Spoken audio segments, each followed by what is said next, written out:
আজানের সময় আকাশের দিকে তাকিয়ে একটি দোয়া পড়েন, আপনার সব দোয়া কবুল হবে। আল্লাহর কসম করে বলছি, আল্লাহর কসম করে বলছি, পরীক্ষিত আমল এগুলো শেয়ার করে দিবা। তুমি আমল না করেও সওয়াব পাবা তোমার একটা শেয়ারে।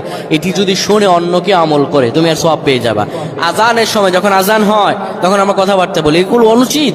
আপনি আজানের সময় আকাশের দিকে তাকিয়ে একটি দোয়া পড়বেন। এই দোয়াটি আমরা অনেকেই পারি।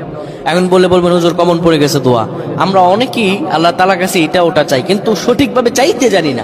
সঠিকভাবে কোনো ব্যক্তি যদি চায় আমার আল্লাহ তাকে দয়া করবেন। আল্লাহ বলেন, বান্দা উদউনি আস্তাজিব লাকুম, আমার কাছে চাও আমি আল্লাহ সব দিয়ে দিব। সুবহানাল্লাহ।